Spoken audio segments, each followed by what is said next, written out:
Hello, everyone. I'm here today to talk about a book that actually was one of my favorite books of 2020, but it didn't make it into my best of the year video because I read it in mid-December after already recording that one. This book is a nonfiction book by University of Pennsylvania professor and sociologist Dorothy Roberts, and it's called Fatal Invention. Roberts talks in this book about this idea that we as a society have been promised and have come to expect that scientific advances in medical research, particularly in genomics, are going to personalize medicine in a way that harnesses our own personal biological idiosyncrasies to provide tailored treatments that are more specific and appropriate for us as individuals than they would be for any other human being. Depending on how much you follow news of medical research and on whether you've received any of these medical genetics tests yourself, you may have heard all about this, or this might be something you're still only vaguely aware of. But within the medical research community, in which I work myself, this is kind of a core research focus. And one promised benefit of personalized medicine is that it will reduce racial disparities in the quality of healthcare received and in disease prevalence. And it's kind of taken as common wisdom in the research community that this will be the inevitable result. In fact, I pretty much agreed with this sentiment myself as I went into this book.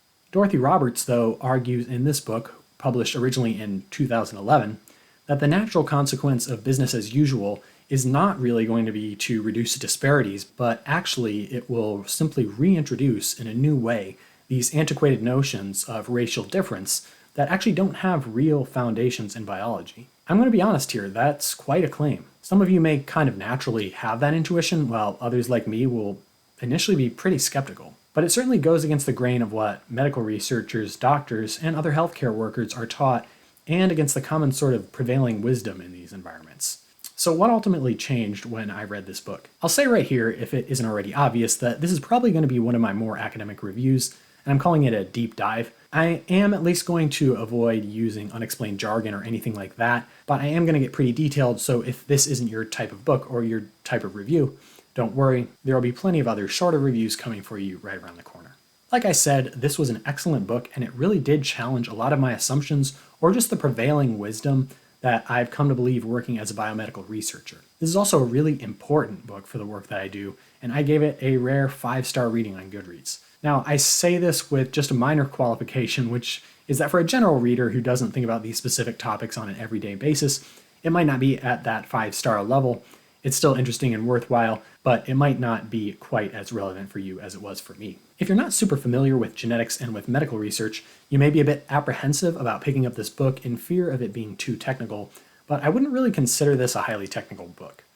I'd place it on the low to medium difficulty level in technical terms, because I think pretty much anyone could read it, enjoy it, and learn from it. On the other hand, if you've heard of and thought about some of these ideas before, this book isn't going to be just too easy for you. It'll hopefully just deepen your current understanding as it did mine. The book opens with a bit of history on biological racism, which encompasses both the idea that there are biologically distinct races in some cleanly definable way, and the idea that differences in social traits, such as, say, the average level of education achieved, and even medical discrepancies between races, like discrepancies in lifespan or rates of disease, are affected in a major way by biological differences. Both of these ideas have been heavily criticized over the years, and as Roberts argues here, and I agree with, are largely debunked. That's not to say that there are no biological differences between people who we think of as members of different races, and I was pleased to see that Roberts concedes this point. It's just to say that the effects of these differences on the outcomes we're interested in are pretty tiny compared with other social factors, such as societal discrimination, historical segregation, and so on. In this historically focused section, Roberts covers a few ideas that were familiar to me from the early chapters of Ibram X. Kendi's book, How to Be Anti-Racist. And although this section was necessary to set the stages for the rest of the book, I suspect that when I finally take on Kendi's more thorough book, Stamped from the Beginning, which is a history of racist ideas since around the 1400s or so, I'll have a much richer understanding of all this. A key takeaway from this section, though, is that historically, racist ideas were specifically created in order to help certain people maintain advantages. But as these ideas have gradually become challenged and faced resistance, and many have become socially unacceptable, they haven't ever disappeared altogether.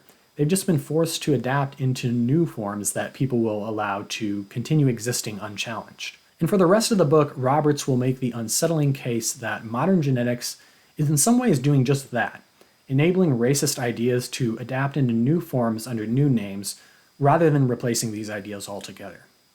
This book highlights an important problem in many areas of society, including in scientific research, which is that there are things that we now see as egregious sorts of racism from the past, like, for example, the mid-1900s eugenics movement, which aimed to, quote-unquote, improve the genetics of humanity and was tied up with other so-called science that was pioneered to support Nazism. And when we look back at these things and condemn them, it makes us feel like we've come so far and we're doing so much better right now, which is in a lot of ways true. But we also haven't just obliterated all traces of racism from science, nor are we very close yet. And this focus on egregious examples from the past as a point of contrast keeps us from thinking critically today about what we're still doing that is perpetuating racism right now.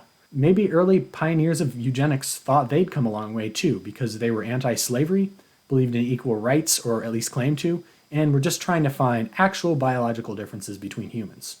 Perhaps some of them even had good intentions, but they were informed by biases in a way that was inherently built upon racist conceptions of humanity. I'm not here to defend mistakes of the past or present, but I think it's important to at least consider that people expressing now condemned beliefs about race were not necessarily these inherently horrible and hateful people, but people who thought they were even possibly doing a good thing, were expressing views that were common for the time but also very harmful, and by not thinking critically about these views, by distancing themselves from past wrongs instead of considering their own complicity or even direct involvement in the new system, they were also doing harm, just in a new way. So as scientists, or more broadly as people living in a society where race in a social sense still does exist, we have to keep asking ourselves all the time, are we really beyond our mistakes of the past, or are we just working within the constraints of the new biological racism that will one day seem just as backwards and problematic and make us the latest wave of villains in the history books? But so far I've been speaking in pretty vague terms.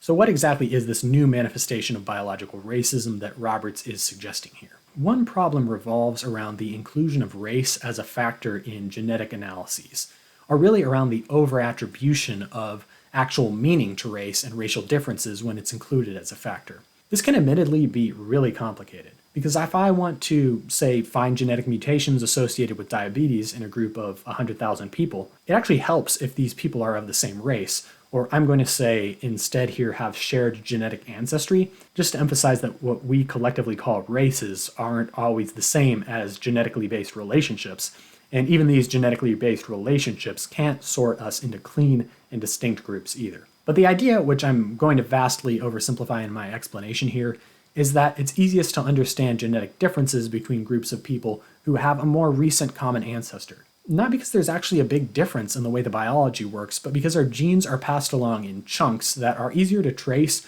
when there are fewer gaps or degrees of separation in ancestors between the average individuals in this group. It has something to do with the idea of controls in scientific experiments, where if you're comparing two things, or in our case, two or more people, you want them to have mostly the same attributes or genetic background, in this case, sort of the same genetic signature, to help you compare for differences. It's a similar reason to why when a baby is born with a rare health condition, and it's suspected to be genetic in origin, the doctors might ask to obtain full genome sequences from the baby and directly from the parents, instead of just sequencing the baby and then comparing the baby's genome to a public reference genome. Any aberration in the baby's genetics will stand out more obviously in comparison with the parents, whose genetics are together very, very similar to the baby's. But what's even the big deal here then? Well, part of it has to do with the research questions we ask and how we frame them. For example, if we binned people into groups representing different races, we might ask which group has a higher genetic predisposition for heart disease. Like, you can see how it might seem useful for a doctor to know if people of a certain self-identified race or ethnic group have a higher genetic risk for a certain disease. But is it really that the genetics are directly causing the disease, or are there other factors at play? Even social factors like discrimination, which is unfortunately also influenced by genetics. These aren't all inherently racist questions to begin with, but it becomes more of an issue when we try to attach outsized meaning to these differences, when we oversimplify the explanations for these differences, or when we use them somehow to reinforce hierarchical structures of race. Another problem, though, that Roberts points out is that race, as self-reported on a census form or a research study enrollment form, is fundamentally pretty unscientific because we don't cleanly fall into racial or even ancestral groups, as evidenced by the fact that many of the genetics researchers she interviewed for this book express difficulty in assigning themselves to a single race. But by forcing someone with a rich ancestral history to simply mark black on a box, we're reducing them to a generalization. And this is not an adequate proxy for, say, having someone's whole genome sequence accessible and using it to inform their personal treatment. Although I generally agree with Roberts that the genetics and medical communities are not critical enough of how our work perpetuates biological racism, I felt in this part of the book she was just a little bit too dismissive of the possible benefits of taking race into consideration in research. Roberts is right to point out that stratifying research subjects based on race can be dangerous and can lead to new biological racism. It's just that it's also a lot harder for me to envision how we could practically replace these types of practices without also causing problems. For example, if we just completely ignored race when reporting on health outcomes and doing research, I think then we'd enter an era of what we might call colorblind genetics, in which we say, wink, wink, we don't see color, so genetics is for everyone because we're all 99.9% the same. And yet it would remain true that some products or medical diagnostics, or even just fun things like ancestry tests, that were designed primarily for white people and using only white people's genomes, are going to be less effective for other racial or ancestral groups. Similarly, I'll give Roberts kudos for acknowledging that researchers often rely on race as reported on forms, not because we believe it's scientifically rigorous or because we actually believe that it's correct in some fundamental sense, but simply because it's an often useful and freely obtainable proxy for actual genetics. And it may allow us, for example, to infer certain genetics disease risks without the much more expensive process of sequencing a patient's entire genome. But Roberts doesn't seem real keen on this race as proxy argument, and she gives it more attention in the book than I'm going to give it in this review. Yet I still feel like it wouldn't be the best thing for us to avoid collecting or using information on research participants' or patients' race at all, which seems to me like the most practical alternative to what's done right now. Roberts then goes on to argue more convincingly, though, that working so hard right now on the question of how to improve medical disparities between people of different races due to different biology feels like it's unnecessary, if not directly harmful, by drawing our focus to the wrong things. She argues that it would be much more fruitful to first focus on the more prevalent and more harmful racial biases and segregation that have very real biological effects and that probably far outweigh the genetics risks. Along this argument, looking for the genes that cause racial disparities in, let's say, asthma rates in African Americans may be a convenient way for claiming to be making progress while avoiding the elephant in the room, the real racial disparities in societal influences and in living conditions that often stem from racist policies and lingering effects of segregation. Roberts also argues that if we discover an environmental cause contributing to higher rates of asthma in Black Americans, like poor housing conditions, that should be our target rather than looking for a genetic component of asthma where all we can really say is, well, there's some disparity, that's too bad, not much we can do about it unless we invent some special new drug for it. Which of course brings us to the next topic. Roberts walks us through a case study of Bidil, a heart failure drug, and the first drug indicated specifically for African Americans.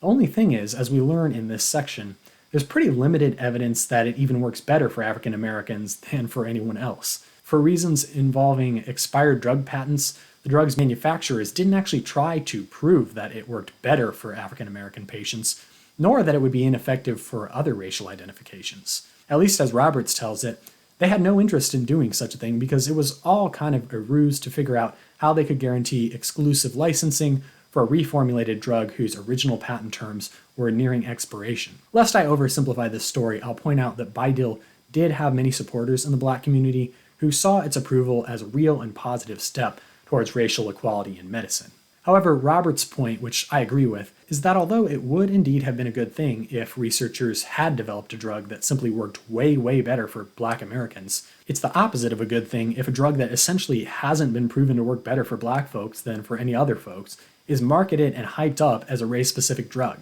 Why? For many of the same reasons I've already discussed. It magnifies the public perception of medical differences between races beyond the reality. Because if there's a whole suite of drugs that work completely differently for Black people than for white people, and so far there aren't, then doesn't this just prove that Black and white people are fundamentally genetically different? And they really aren't. Roberts' point in this section extends even beyond drugs, though. Race is being used as a way to gain money from tailored products.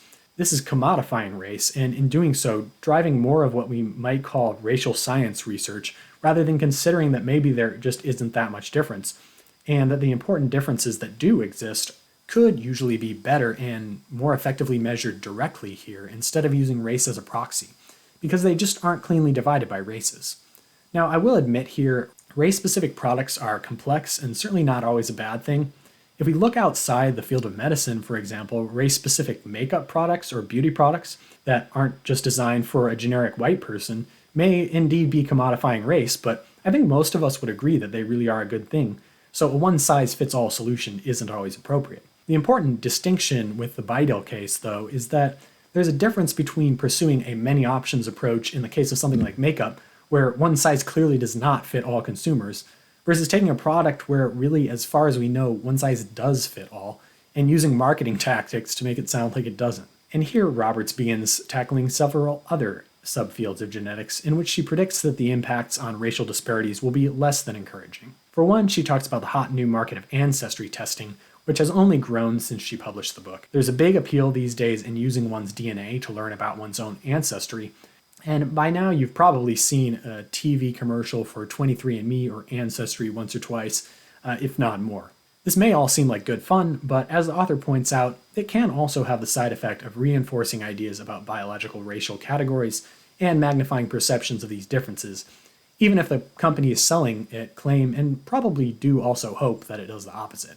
After all, when you get your 23andMe Ancestry profile back and you see your chromosomes painted blue, yellow, and red to indicate European, Asian, and African ancestry respectively, a lot of nuance is lost there. Furthermore, although 23andMe originally appealed to affluent white folks, resulting in more white people in their database for comparison, the company African Ancestry specifically allows African Americans to genetically trace their lineage back to a certain region or ethnic group, typically within West Africa. I found this part of the discussion interesting because I personally have always been a little bit, I'm not sure if cynical is the right word, but I just haven't really seen that much value in genetic ancestry testing. I think these tests are something that we don't really need and that doesn't really enrich our lives that much, and the demand for them was basically just created by the company's advertising. I mean, if it turned out that some of my ancestors were Native Americans and I just never knew, would that actually change my life at all? It would be kind of interesting, but since I wasn't raised in Native American traditions, it doesn't seem like this sudden discovery should have any impact on me other than satisfying my curiosity. In fact, it actually would seem problematic and disrespectful for me to claim this Native American heritage as my own if I found such a thing out. Roberts is mostly of this opinion too, but it is interesting thinking about how this value differs for African Americans whose ancestors were forcibly removed from their homes and have lost track of their original genealogy. Maybe in such cases, getting genetic testing is a sort of way to reclaim one's African identity. Now, to me and to Roberts, this still seems like more of a marketing scheme than anything.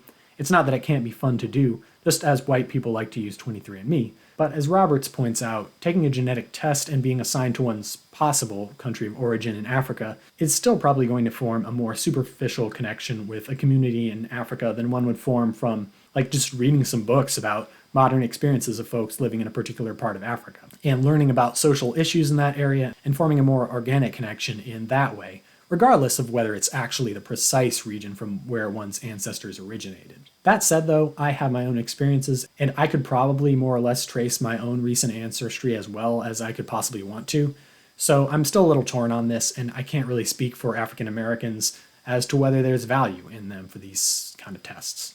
Roberts also points out just a few other downsides of genetic ancestry tests when they're used to exclude people who are culturally and socially a part of a community such as a particular Jewish community or the Native American community, but they don't meet strict ancestry requirements for inclusion in that community. This too is an interesting discussion, but I'm not going to go any deeper here on that other than just mentioning it. The bottom line is that ancestry testing can be interesting and fun, but it's not without its harms, and any claims that it's ushering us into a more post-racial society with a focus on our common humanity seem a little dubious. There's then a section on reproduction and race, or what I kind of think of as the new eugenics section of the book. Our technology has advanced to the point where humans can feasibly screen candidate embryos and choose babies with the traits they want, whether it's a prevalence for a disease or something less medically relevant, like one's expected height. I'm not going to get into a debate about whether this is ethical or not here, although I think such debates can and should be happening ASAP.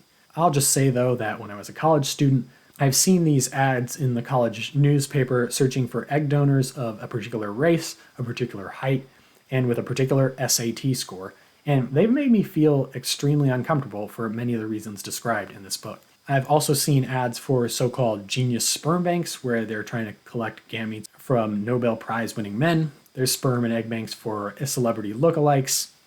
I don't know. In this section of the book, Roberts asserts that these reproductive technologies harm black and poorer people because they place the burden on future mothers to make difficult reproductive decisions, even while in many cases they lack the education or just the context to understand what's even going on or why certain courses of action are being suggested to them. For example, a mother will be encouraged to undergo prenatal testing for Down syndrome without understanding why, and then if the fetus is found to have Down syndrome, she will then be pressured to abort, even though she might not have even opted to have the test performed if she knew this was the only endpoint. It's sad as it is that vulnerable mothers are being placed into these quandaries without sufficient information. And will this eventually be extended to other so-called genetic conditions? Pregnant mothers are slowly receiving more pressure to make reproductive judgments about who should and shouldn't be born in the first place, sometimes even carrying legal ramifications and liability. This is a rapidly growing industry, so it's something we definitely need to be conscious of, especially when it amplifies existing disparities in reproductive counseling and assistance. I'm going to leave it at that for now, though, and I'll just mention that Roberts is an expert in this topic and has even written a book on it called Race and the New Reproduction, which I have not yet read, but might be worth checking out if this interests you. Science is great. I'm a scientist, and I think scientists should happen and continue happening. But it should happen critically. There are some biological differences between people identifying in different races, but as this book points out, they're often so small and frankly so unimportant compared with other social factors that are way more influential in today's world. This book was super important for me and is fundamentally changing how I think about the goals of genetics research on racial differences as it's currently done and as it should be done, if at all. I think that every medical researcher, especially those working in genetics research, should read this book. Although I'm not yet ready to advocate for the complete removal of all racial categories from genetics research for the reasons I explained earlier, I believe we need to think long and hard each and every time we do use these categories about whether they're really necessary and helpful in this instance, and what adverse consequences they might have. So that's my review on Fatal Invention by Dorothy Roberts. I just want to conclude saying I tried my best to be open with this about my thought process, but surely have made some mistakes. I hope you found this review useful, and let us all know in the comments if you've read this or anything like it that you'd recommend. Thanks also to everyone who's personally discussed this book with me and helped me to develop my thoughts. And if you'd like to hear more of my weekly book reviews on a whole variety of different topics, subscribe and hit the like button. Until next time, bye, and happy reading.